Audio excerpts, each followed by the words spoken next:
We've all been there, right?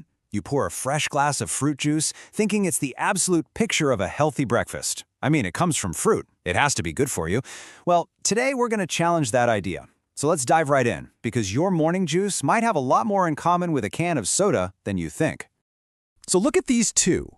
On one side, you've got fresh orange juice. It's practically the symbol of health and vitality. And on the other, a can of soda, the well-known bad guy, the villain of empty calories. They seem like they're from different planets.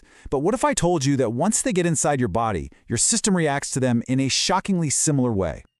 Yeah, just let that sink in for a minute. What if, on a deep metabolic level, your body really struggles to tell the difference between that all-natural juice and a fizzy soda? I know, it's a pretty bold claim, so let's actually break down the science behind it. The whole story, the big secret, really comes down to one crucial thing that goes missing when we turn a beautiful piece of fruit into juice. Okay, so first things first, the sugar in fruit is called fructose. It's totally natural, it's what gives fruit its delicious sweetness. And look, when it's in its original home, inside a whole piece of fruit, fructose is perfectly fine. The problem isn't the sugar itself, it's all about how it's delivered to your body. You know, nature has this brilliant design. In a whole apple or orange, that fructose isn't just floating around. Nope, it's locked up inside this complex, protective web of fiber. You can think of this fiber like a bodyguard. It forces your body to work to break it down, which means the sugar gets released nice and slow. And here it is. This is the crucial point. The act of juicing, all that squeezing and pressing, is literally designed to get rid of the solid stuff, the pulp and skin. But that stuff is the fiber. So we completely strip away that protective bodyguard, leaving the sugar totally exposed and ready to rush your system. So here's the big takeaway. You start with the exact same healthy fruit, but by yanking out the fiber, you completely change the food. The result is a totally different reaction in your body. It's not the food nature intended anymore.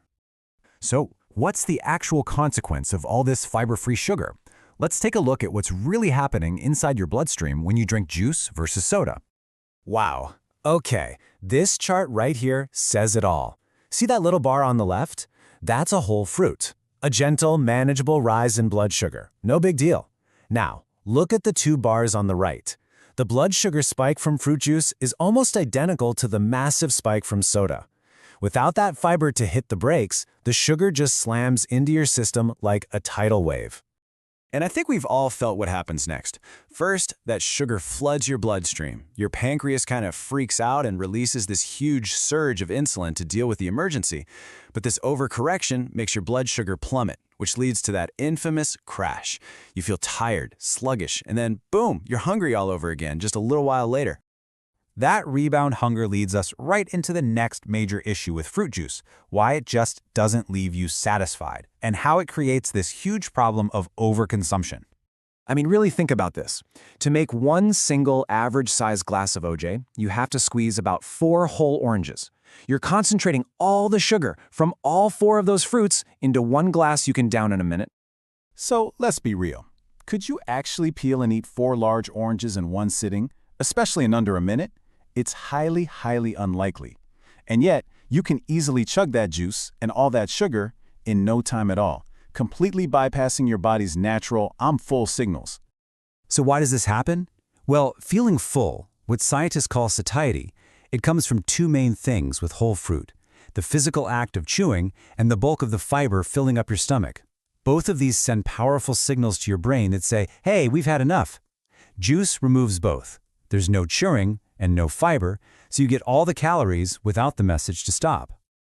Okay, so we've laid out the whole problem. But the goal here isn't to scare you. It's to empower you with knowledge. So let's talk about the solution, understanding the whole fruit advantage, and how you can reclaim all those amazing health benefits. So if you remember just one thing from this whole explainer, let it be this. Fiber is the hero. It's the magic component. It's the one thing that turns fruit from being just a simple sugar hit into the nutrient-dense, health-promoting superfood that it's meant to be.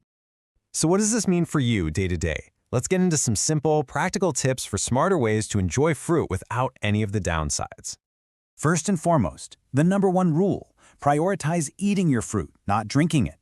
If you really do crave juice, just think of it as a treat and keep the portion tiny.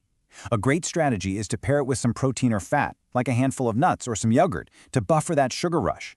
But the best option of all? Make a smoothie. When you blend the entire fruit, you keep all of that glorious fiber right where it belongs. This whole topic really shines a light on how processing can fundamentally change a food. It makes you look at labels and all that marketing a little differently, doesn't it? So, the final thought I'll leave you with is this: what other foods that we think of as healthy might be hiding a similar kind of secret?